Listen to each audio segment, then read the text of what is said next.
in multiple different languages to follow this conversation as well, if that's helpful for you. So why are we here? We're in new times. We're in unprecedented moments at the moment, and the humanitarian multilateral architecture that presumably most of us are all very, very familiar with. That can trace its origins back to what, the 80s, the 90s, the early 2000s. And it was designed and built and created, curated, evolved over time to a particular world and a dynamic that existed within the world at that point in time.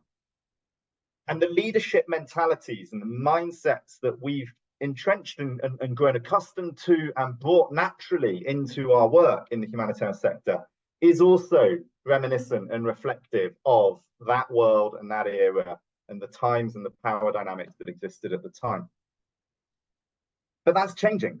As most of us are probably very familiar with from looking outside at the moment, the world is in a new space. And those older, or the mindsets of modernity that we are building our system around, they're very data driven, right? And they're very geared towards a one-size-fits-all approach to things.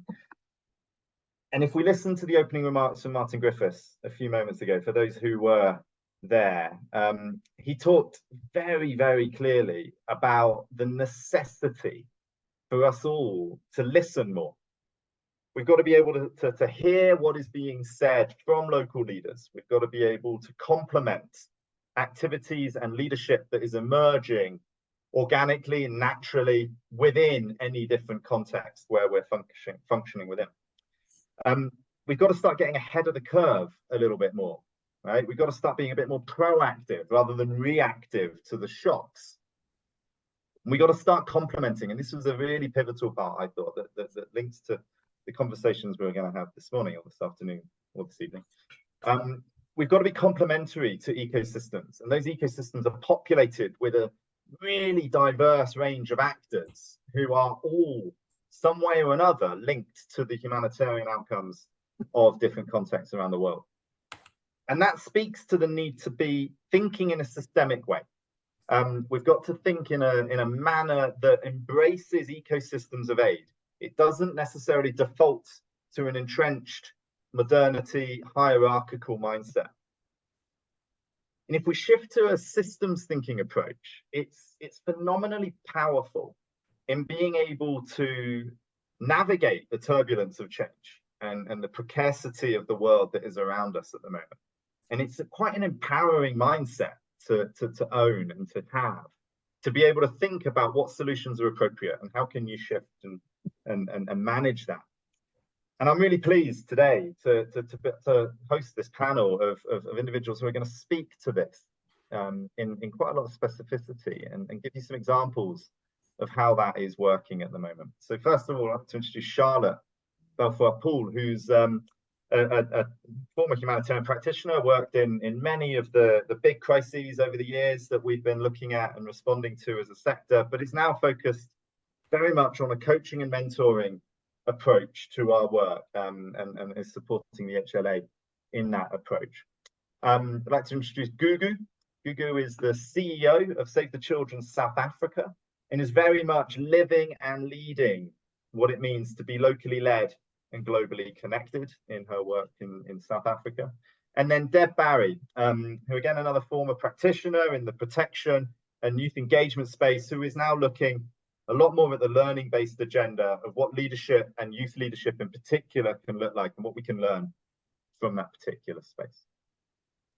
So without further ado, let's go to Charlotte first. Would you like to come in with some immediate thoughts and reflections on the topic of eco-leadership in a humanitarian setting? Over to you, Charlotte. Sure.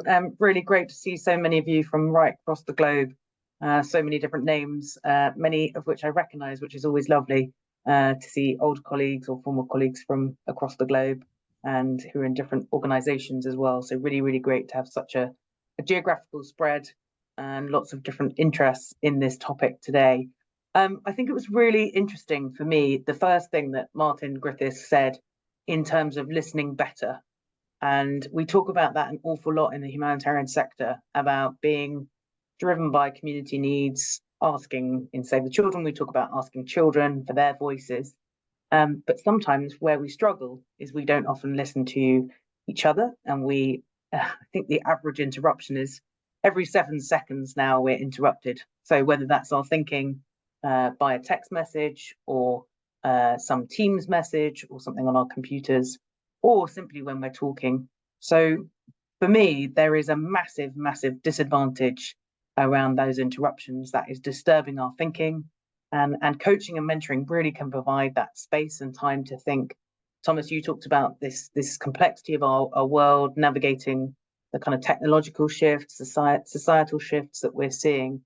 And again, like thinking about how we can provide a very different style of leadership and how we create those spaces for leaders to better be able to think, but also for leaders to engage more mutually, both with their teams and staff who work with them, but most importantly, communities that we serve in the humanitarian sector. So how do we get into that more kind of coaching and mentoring mindset, that real shift? And maybe in due course, Thomas, I'll talk about that as we go. So I'll just stop there. Thank you very much, Charlotte. I should have also said at the beginning, if anybody has any questions or thoughts, reflections that they'd like to hear from the panelists on further, please do put those in the chat function, and we will be able to come to those shortly. Gugu, can I come to you next on what it means to be a leader in the locally led, globally connected space, and someone who's engaged with eco-leadership in particular? Thank you very much, Thomas. And it's an honor to be sitting in the south of the world and talking to the whole globe. It's an honor indeed. And thank you very much to all the colleagues that are joining us. And in terms of eco-leadership, my experience has been that it was important for us to understand leadership in the past 30 to 40 years, how it has changed from the different ways of doing things as leaders. And it has led us to look at how do we strike a balance between being controlling to the point of understanding the different parts of the ecosystem and how the social environment we are in now, the economic environment we are in now, and the value of the voices of the people that we work with, how we bring that together. It has brought us to be more open-minded and being very mindful of the people that we work with, because they are actually a huge asset for us to be able to make a difference. One, when you look at being globally connected and being led locally, you are looking at a culture that is formed by the people that we work with, and they need to understand it very well, and also to understand the people, because the people interact with the issues, the social ills that we deal with every day. And so if we don't understand the people, if we don't know who are our closest partners or who are our strategic partners and who has an ability to influence change, then we won't be able to make a difference in their lives. So we also got to a point where we needed to change the way we think as leaders, so that we understand that the power doesn't remain with us. Actually, the power is with the society that we are working towards advocating for. So we need to bring them in for them to advocate. We needed them to understand what is the vision we all have, so that we all understand the change we want to see in the near future, and everybody, organizations, international NGOs, local NGOs, civil society, are driving the same vision in order for us to do activities that will take us to the change that we want to see. Let me start there, Thomas, before I talk to other experiences that we've had as we were understanding our communities and maybe changing the way we do things. Thank you. Amazing. Thank you very much, Gugu. Really inspirational, passionate intervention there. Deb, can we come to you next and just hear some perspectives around the youth side of this? Yeah, great to be with everyone today, and I'm really excited to be on this panel. As Thomas said, I wanted to talk a little bit about youth today, and we are, in 2023, the UN Secretary General said that there was 1.9 billion youth, our largest generation of youth in history. And you only have to look out there in the world when you see our youth being those first responders. They are the ones who are heading straight out, forgetting about what else is going on. Often their universities are closed, schools closed down, and they want to be proactive and they want to be doing something. I've had the absolute privilege over the last couple of months to speak firsthand to youth around the world about how they want to be engaged. And there's a couple of things that really stood out to me when we talk about that real localization and how can we really engage them. And the first thing I wanted to do was look about who do they trust? And when I asked this question about who do you trust now, the answers really did surprise me. We've gone away from trusting our teachers and from our religious leaders, and predominantly the youth talked about they really needed their peers more than ever now. They looked to their peers to be understanding them. After that, they went to social media.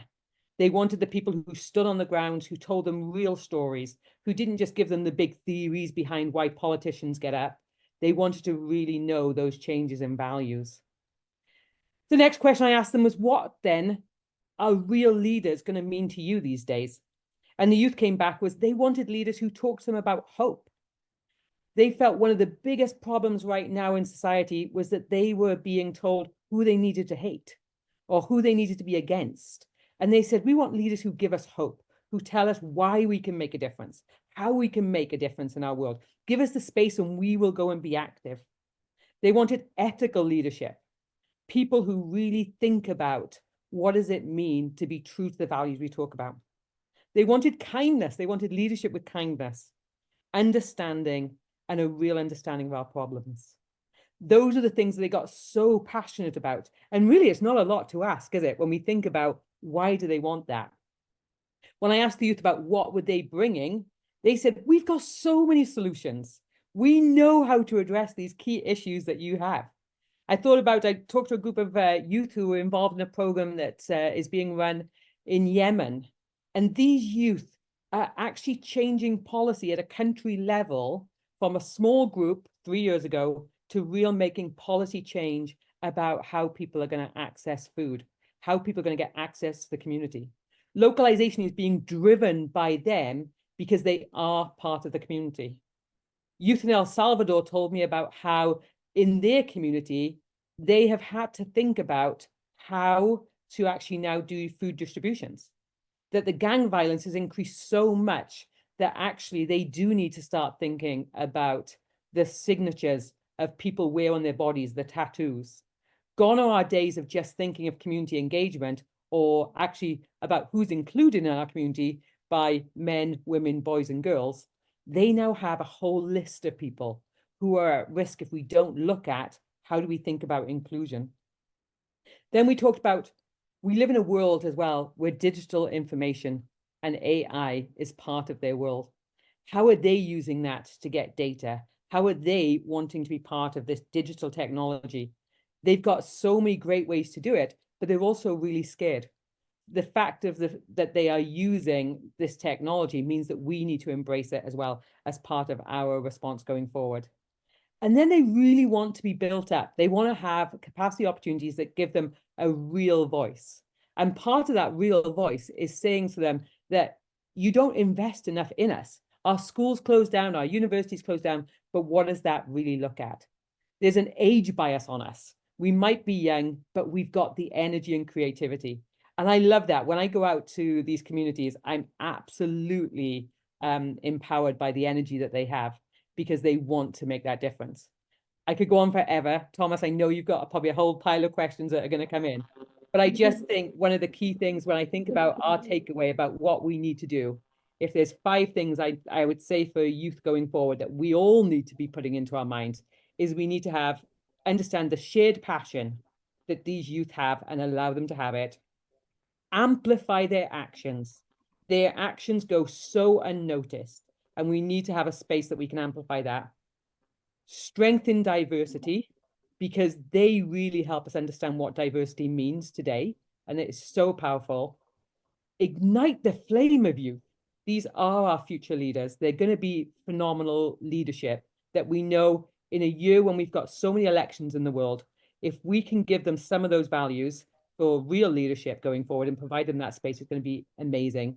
And then 5th, building a sustainable movement, a movement that is real, and it's not just tokenism, but a real change for that process.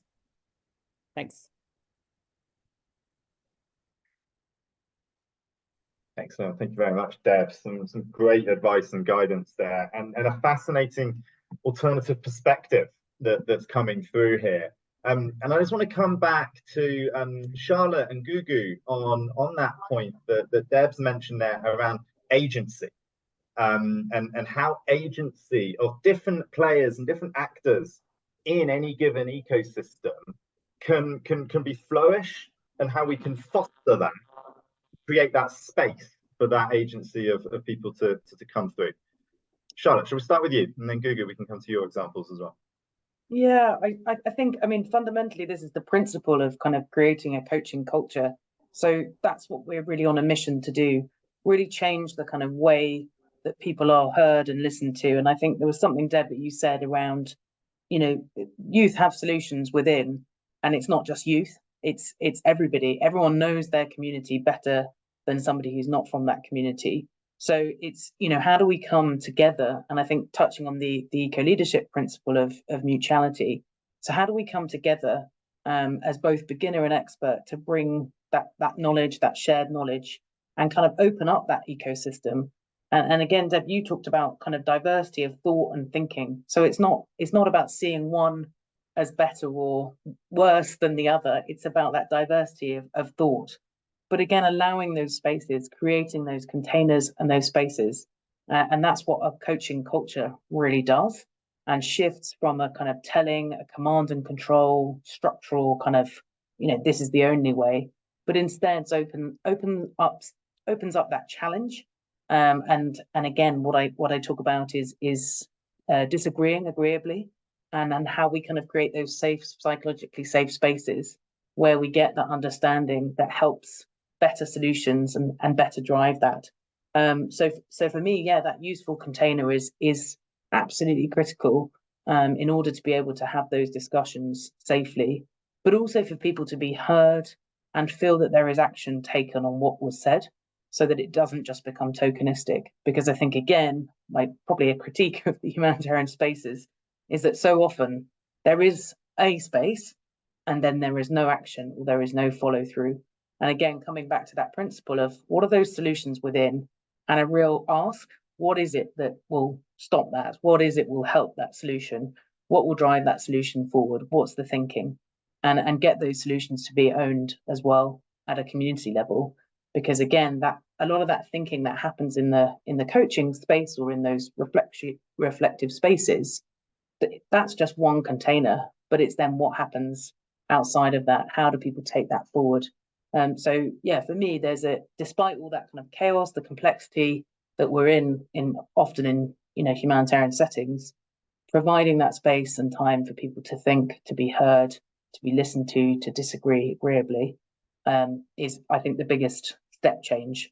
And again, something that will take time, and I'll talk a little bit more about that, hopefully, Thomas, in due course, but I'm sure Gugu's got a lot of thoughts on this as well. Thank you, Charlotte. Thank you very much. Over to you. Thank you very much, Thomas and Charlotte. I've got several examples that I want to share with you. When we go into communities, what we have done is to see the value of informing children, as Deb has said, they are the future of our communities. So creating children's networks that are meaningful in order to develop child rights advocates amongst them, in order to influence agency more. It means they need to understand the language of their needs to the point of understanding the solutions. And the solutions already, they have them. So when they feel that they are inside the platform of planning and making decisions, they become even more excited because they are realizing that they have a huge role to play, because they are actually forming almost 40% of the populations in the areas that they are living in. In some areas, it's even more than 40%. So it means putting them into children's networks where they're able to work with their peers and identify the needs and bring up the solutions. We already have children that are in advisory committees. Those committees are advising the boards of different organizations. And in this way, they are involved in resource mobilization. They are involved in making decisions about where are schools going to be built and why are they being built at that point and not at that point? Why is it that we have a need to reduce the what we call shebins or bars, or from being around libraries and all, which means involving them in making decisions changes the fiber of our communities. And also what we have is that you are able to build resilient young leaders who are going to question what we are seeing now in terms of the decisions that are made, in terms of the activities. I must be honest with you, colleagues, we are seeing a lot of fraud amongst our politicians. So our young advocates are questioning, why is it that we're losing money into such an activity versus building a school or building a bridge? You know, they are now having the content that is relevant to question some of their leaders.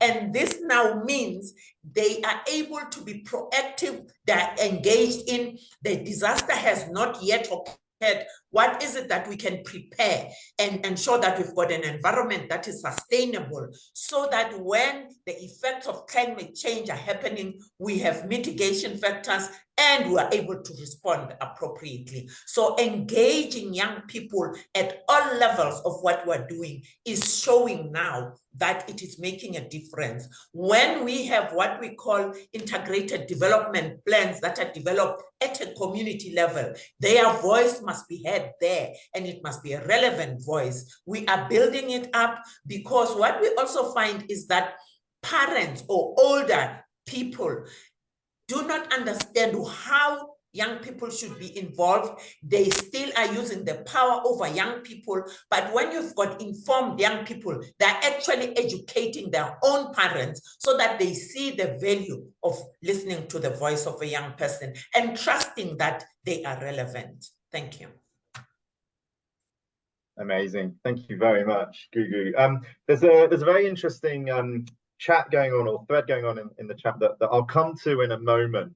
But I want to just pick up on your last point there, Gugu, about the way that youth challenge is perceived and met. And Deb, can I come to you on this? Because we've just heard really impassioned examples of how entrenched ways of working and mindsets and bureaucracies and systems are challenged by youth.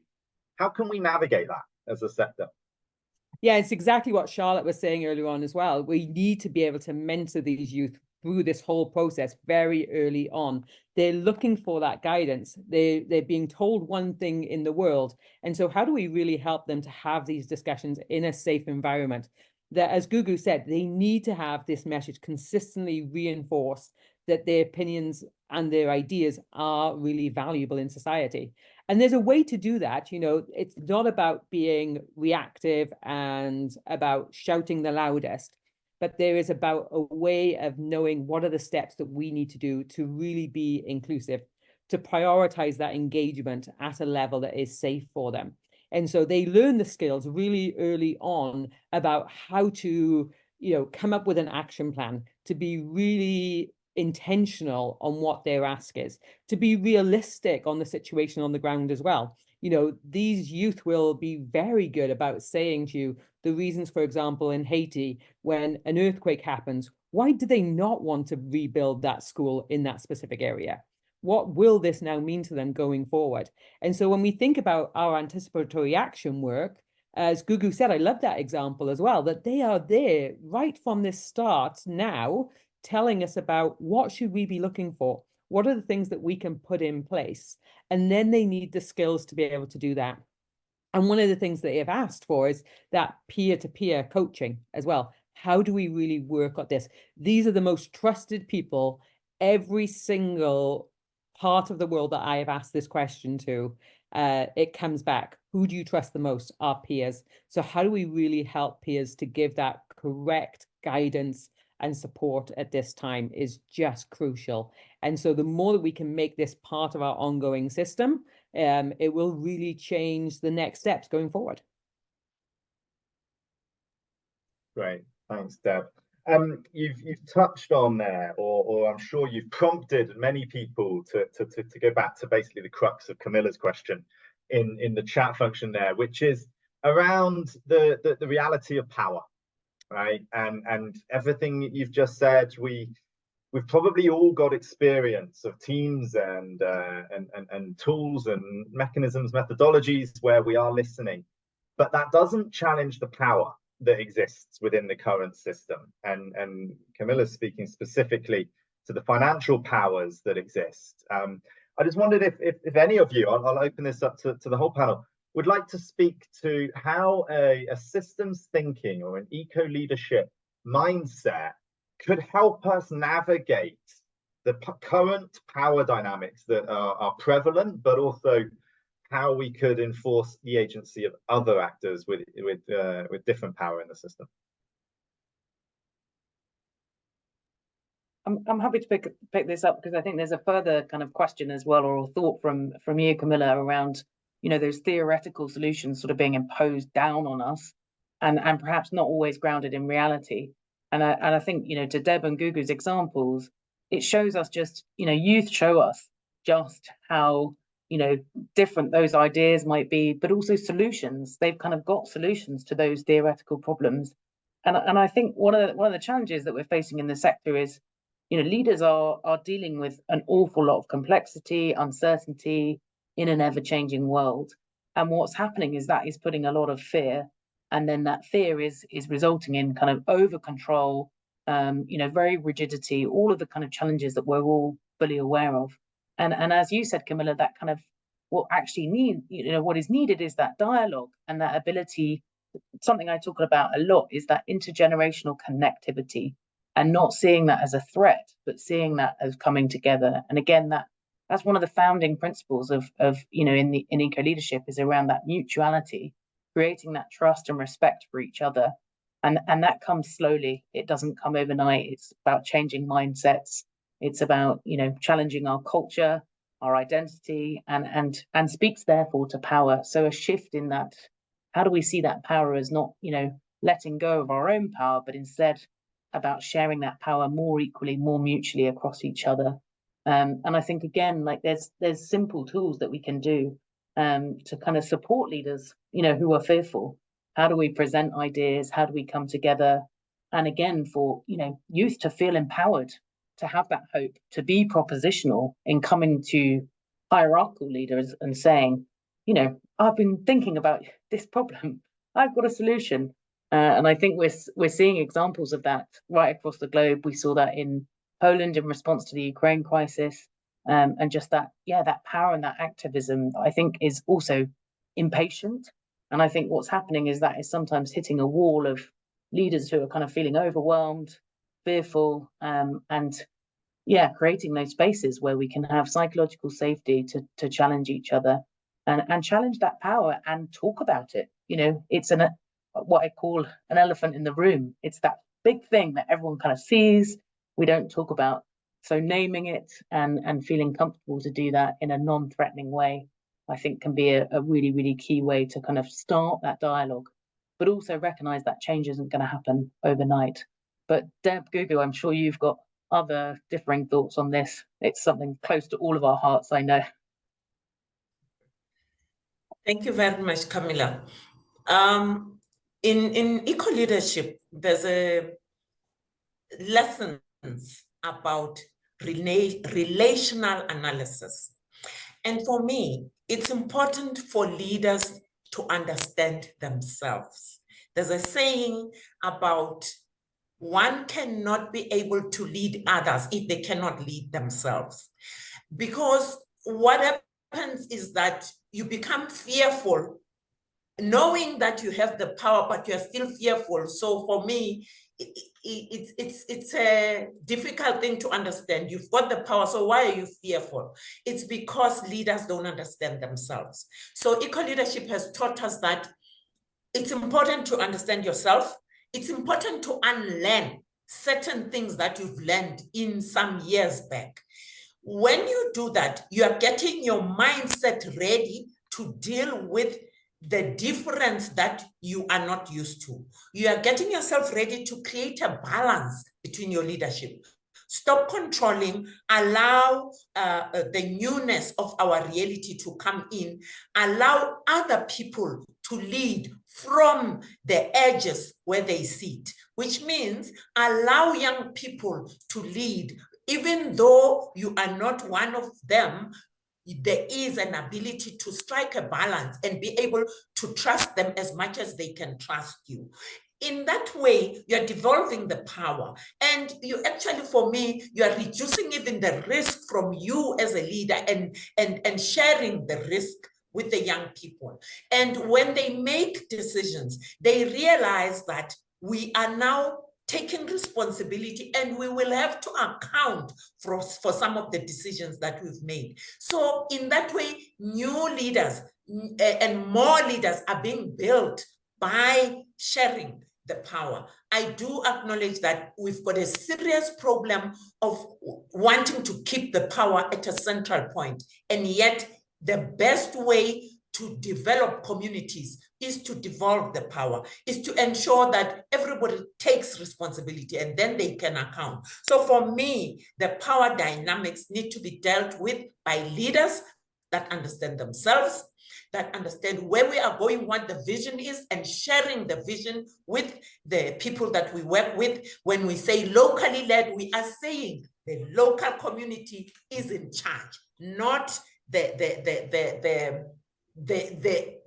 globe. Instead, the local community. The globe we are connected to because there are so many other resources in terms of material, in terms of information, research that has been done, research that needs to be done at a local level by the communities. In that way, empowering everybody and sharing the power that we're worried about. Thank you. And I think just to build on what Charlotte and Gugu have said as well, is just really taking that opportunity as well to recognize and celebrate any achievement that we start seeing at those local levels, and then escalating that up. Because I think it starts with that smallest amount of change and then saying, look what we can achieve here. And as people beget, as Charlotte said, when you've got that psychological safety starting, then people begin to do it more and more. And they begin to have that trust a little bit more. Then you can promote peer learning and networking because they can see it. And that celebration of success and recognizing that change is step by step is so important as well. So I think, we've got to just do those basic principles first and highlight that as we go along.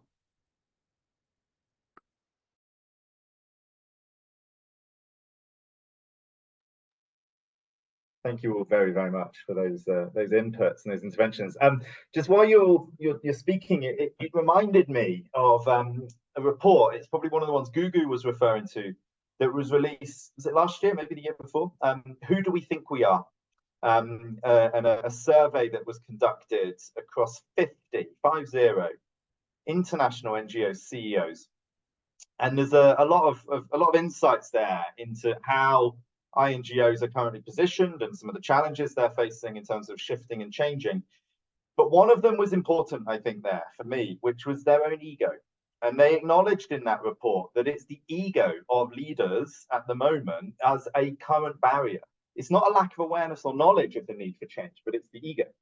And one of the things I've experienced through eco leadership and systems thinking is the power that can come when you're propositional, right? When you don't wait for space to be given to you, you just sort of take it.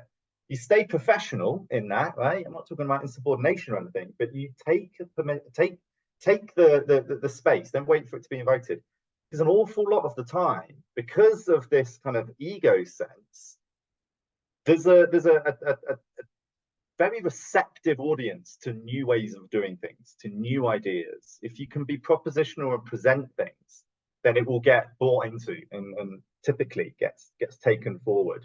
So that was just one reflection I'd had, and linking to a report. I'm sure we can share a link to it to all of you if you haven't seen it already. But there was something, there's two things that have emerged in this conversation that I'd like to just explore a little bit further. The first came out in the chat function there, again linked to Camilla's question around staff, and then there were other comments from people there around how real natural leadership skills tend to get a little bit squashed within a hierarchy and a system and a structure, and how can we kind of ignite our own staffing pool as well as looking at an outside external point of view there. So I think there's a question there in individual leadership versus maybe management of people, if somebody would like to pick up on that. And then the other point that we'll come to in a minute was leading from the edge and social movements, but we'll come back to that one in a moment. And if anybody wants to pick up on how you can work with a staffing pool and encourage and ignite that rather than stifle natural leadership. I think I'm going to jump in for Charlotte here, but I think one of the things that we've been able to look at, and I think it's been super great, is that so many people, I think as well, want to give back. And again, I'm doing this very much from a youth perspective, but when I tell people that I'm working with youth and people who are older in their career, just like myself, want to give back and want to be involved as coaches. They want to give an opportunity to open up into a space for people who maybe don't even get the opportunity to go to a field anymore or go and support the work. And I think there's a real importance as well of using real mentors out there who want to be part of keeping that conversation. I was asked a few weeks ago about what do I wish I told my younger self? And I think that question is so important as well. Do you mean, how would we have that conversation with people back in the field? And I even look at that now when I'm hiring people as well. Do you mean I quite often find myself, I need to do that own self-reflection as leaders to say, somebody coming new on board for the first time, what is it that I would have liked to have known right in those early days when I started first responding in the humanitarian situations? And actually looking at our own leadership first, looking internally at who we are as individual leaders, and then helping everybody else kind of progress down that way. And not being scared. I think this was a really good point that came up in a conversation with some youth last week while I was in Jordan, who said, we want leaders to admit that there's failures and that we can talk about them and come up with solutions. And, we live in a world where we are all trying to be perfect and a culture. And they raised a really great point to me. And they said, I said, what's one of the biggest struggles that you face? And they said, the expectation from our parents that we be number one. And that goes around so many societies in the world, this number one perspective that we have to be the best. And if we keep bringing that into the workplace, that we have to get a, whatever 360, leadership program we have, and you have to be number 5, you have to get 5 points or whatever it is. There's that achievement of that drives us rather than what are we doing for the people? And I think we need to also change that culture as well of always being number one.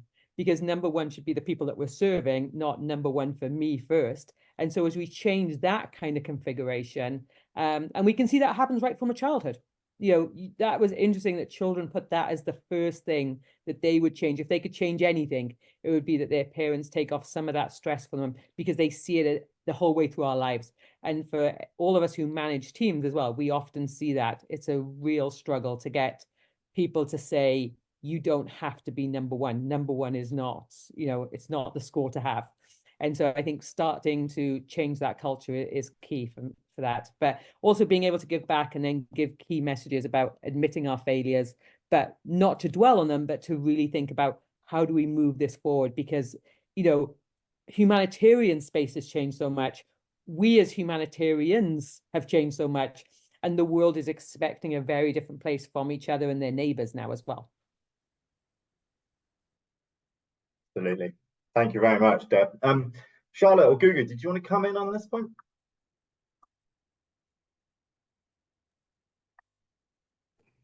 Thank you, Thomas. I think in terms of people, Thomas, my biggest concern, as Deb has just indicated, the attitude of competition. I actually also connected to the fact that it then influences the subtle violence that occurs in organizations, which obviously is existent in our communities. So it would be very important for us to change that narrative, because as soon as people think they need to compete for everything, it's the same thing that happens with donors, and we deal with it on a day-to-day basis. It then leads us to think we are completely different and we must run in parallel. And when we get to communities, we do the same thing. We divide communities and we rule communities, which just contributes to a problem that is never ending. So I think it's important for all of us to understand how valuable we are to each other, how our collaboration will make significant results, such that, for me, it's the mindset that we must build, that our working together will make a significant difference. And when we do not work together, we separate communities, we disintegrate communities, and the impact of what we're doing is smaller than it would be if we were coming in as a force. Same thing happens. Unfortunately, we've created layers of management, such that people then end up thinking there is no connection between the executive and the middle manager. And that sabotages us. And this is something that we've created. And those are some of the things I hope we can be able to deal with, because these are old layers. And how do we then close them now? Because they are showing that they are not leading us to the results that we want.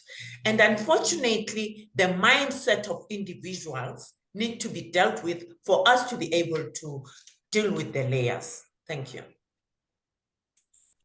Thank you very much, Gugu. I think there's some really, really valuable contributions in the chat coming through. And I think there's one I just want to call out from Adil Toro, which I think emphasizes an awful lot of the philosophy and spirit and values that are associated with eco-leadership or ecosystemic thinking, and how you can use that mindset to empower and encourage agency of multiple different players and multiple different people. We've got a question from Irene just come in. Where do we leave the national leaderships, meaning national and local NGOs? What about leaders from specific regions? For instance, Latin America and the Caribbean. It would be important to hear their voices too in these spaces, or from vulnerable groups like people with disabilities. I think this speaks to how we engage with that broad set of voices and perspectives and agency of different players in the system when we are working within a system that is very hierarchical. And so there's an awful lot of desire to centralize everything.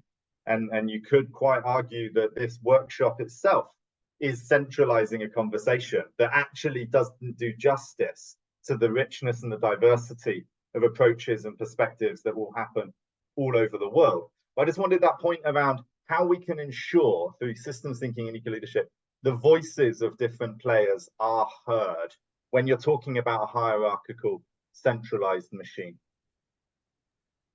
Oh, this just speaks so much to an experience I just had a couple of weeks ago. Sorry to just jump in there. I was just out in Peru, and so this really does have a huge part on me about the importance of our real anticipatory action work. We were doing a simulation for one of our programs that we do at the Humanitarian Leadership Academy with a whole group of different stakeholders, including governments, local NGOs, including international NGOs. And going through that in a safe space of what we were talking about earlier on, and really trying to get to the heart of what was happening. And one of the feedback that came was from a government official who had been so adamant that he did not want to come because he thought that all humanitarian assistance should go to the Peruvian government. And he's like, I am the leader, I can do this.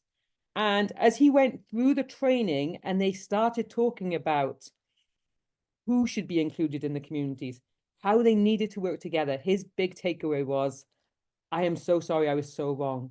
I now realize that by doing this, we all need to have this conversation together. Actually, I don't want all the responsibility of all the humanitarian aid coming to my community. I want to actually work with everybody else. I want to see about the different kinds of people with disabilities now that are there. Who are the people who need to come in here? Local NGOs as well, who, you know, traditionally there was one group there who ran food banks. And, you know, a food bank here in the United Kingdom might help 5,000 people. Their food bank helped 130,000 people, their sphere of influence. And he's like, I didn't realize how much work you did. And so as local organizations talked about their reach, all of a sudden he saw this huge gap that he thought they should be filling, but now they could actually have these organizations working together. And so having these safe spaces where you can bring real simulations in together, that you can talk about the theory in the morning, put it into practice in the afternoon, and even if you're doing it in a classroom, to have those safe spaces and build that time and commitment is so important. And so I love the fact that, yeah, we were able to do that in Peru. And now they're pushing for us to do even more of them with more and more communities, because they understand the importance of that local leadership discussion being into practice. This isn't just theory, but hopefully as more and more disasters happen, they will remember those and change policies already to be in place. So such an important part, but it's something we've got to practice and open up and make as real as possible, so that it's not just, yeah, I'm going to put my flag in the ground, this is who I am, it's my role, because this is when it really changes, when we actually start trying it out. And we realize the strength of so many networks that maybe in our traditional mindset, we don't know, you know, of the expansion of how much work they're actually doing on the ground. Thanks. I was just going to pick up on that, Deb, because I think there's something, you know, Gugu mentioned the concept of leading from the edge. And actually leading from the edge is all about where the action is and where it's centered. And we've talked a lot about kind of how that change happens, but also just thinking about impact at scale and the reach that local leaders can have into often the hardest to reach communities, or communities that extend beyond. And I also wanted to mention a kind of practical example of what we're doing about this on the kind of coaching side. So again, our mission is to kind of create a more coaching culture within the humanitarian sector. And again, previously, coaching was very much reserved for kind of executive level directors within international organizations. And that coaching was kind of given from external agencies. So we have two networks within the Humanitarian Leadership Academy. We have a pro bono network, but we also have a humanitarian coaching pool that we've built and put people through training. And that now includes people from right across the globe, from all different countries. But one of the things, again, is around not making that a global pool, but instead, how do we give local leaders those same skills to be able to work in their communities with that coaching culture? So one of the things that we're doing in Turkey and Syria is we've just organized a core coaching skills for 12 Syrian and Turkish humanitarian leaders. And again, that's a really tangible example of kind of spreading these skills, changing that mindset, and supporting those in local communities to try some of this and create some of those spaces. And I think there's something historical as well that we need to address here around that kind of paternalistic sense of what the humanitarian expectation is on us. It's got to be done in this certain way. I don't know if any of you joined the opening today. It was very formal, very sort of UN-led. Why does it need to be UN-led? Why can't it be a local leader who starts that conversation? So I think the more we talk about it and the more we challenge it. So Irene, thank you really for that question, because I think it's at the heart of everything. But again, unless we're practically shifting that dialogue and shifting that power and moving from an ego to an eco mindset, we won't create that shift that's really, really needed. So yeah, I feel very, very passionately about this, and it's it's a core strategy within my coaching and mentoring approach. Thank you very much, Charlotte and Debs. My take is around the need to conduct stakeholder mapping. And I'm saying this because the leader that Debs gave us an example about, chances are he's never been involved in mapping who are the stakeholders that are going to make a difference. All of them, even the least that we may think, which is a shopkeeper or a ECD center or a police station or a jail or a correctional service that may exist. After that, define the relationship you have amongst the different stakeholders. And then you will start seeing that we are supposed to be having a relationship with a civil society that works with people with disabilities, but we do not have that relationship. Why don't we have that relationship? Aren't these people part of the stakeholders that we should be working with? And review these stakeholder map regularly. That helps to strengthen relationships. It helps to open your eyes to the resources that are around you that could help you make a difference, but you are not using them or you're moving in parallel with them. So for me, the ability to give multiple voices and opportunity is through knowing who is around you and what kind of relationships you have and what voices are coming out from there that are contributing to moving the vision forward and making the impact we want to see. Very important, because even donors that exist in the communities, we know about them. At times we don't understand the relationship we have with them. So let's be clear on that relationship. Let's work with them. They must be on the table. Let them and us define the kind of relationship. And let's agree, is this a good relationship? Is this relationship going to make an impact? If not, let's change it together. Thank you.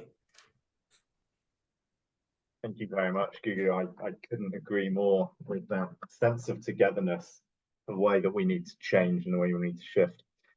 We are approaching the hour mark and we're seeing people drop off already. I don't think I've missed any questions in the chat. There's a lot of very helpful reflection and comment and thinking that's coming through there, which is really, really worth a read if you get a chance to skim through the chat now.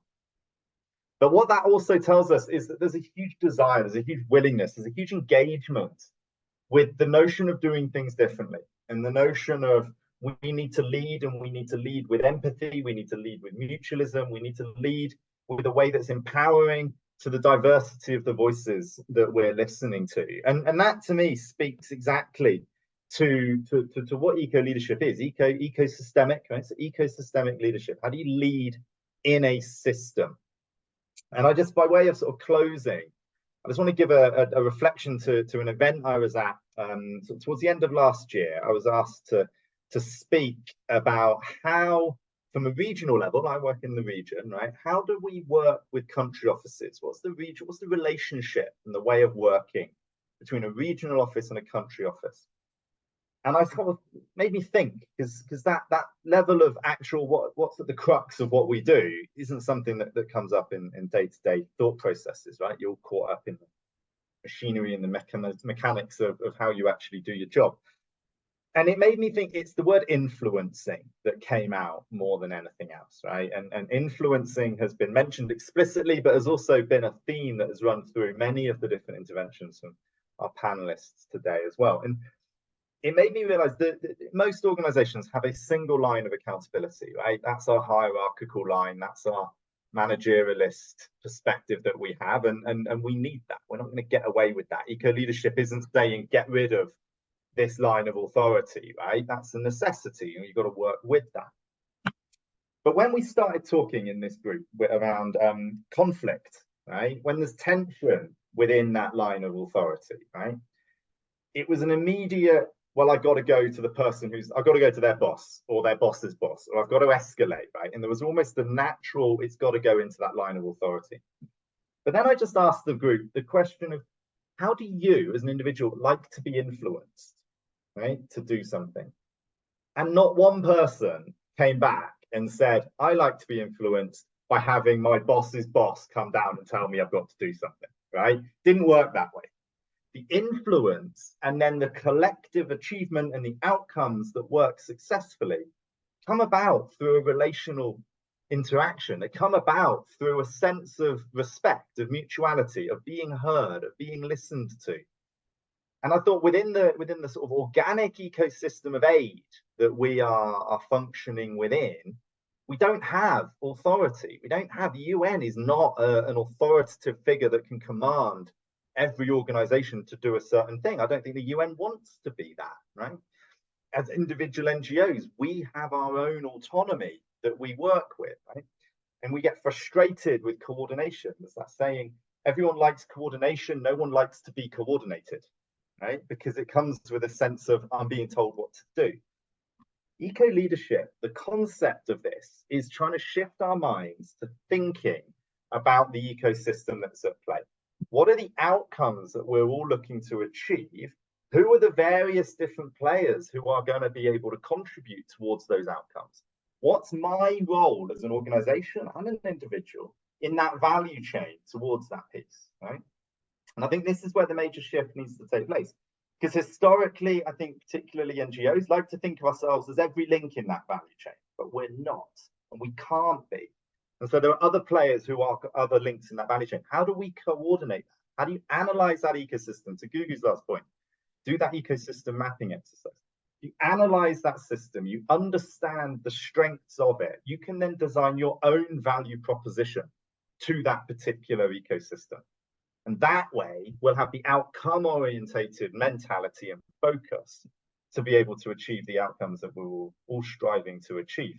And it starts to put the output focus of a log frame indicator and a financial spend target, etc., into a bit of perspective. It's not saying throw them out, they're needed, but it starts to put it into a little bit more perspective. And my personal view is if we do that as a sector, we'll have localized by default, right? We won't have to be projectizing localization into a particular initiative. You analyze that ecosystem and you work out your value proposition to it. We've localized. That's going to then shift the way we identify ourselves. And maybe at some point in the future, we'll be able to identify ourselves as the accumulation of lots of different things, not the rollout of one thing everywhere. And that, I think, would be a fascinating shift to get to and to see where we're at. And with that, I'd like to close. Thank you all very much for taking the time. Thank you very much to our panelists, Gugu, Charlotte, Deb, for your very passionate and insightful interventions.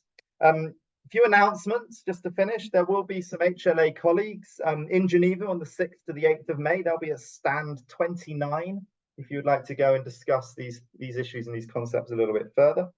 Similar colleagues are also holding two events. One is face-to-face with the Sphere Institute on the 6th of May, and the details will be in the chat for that.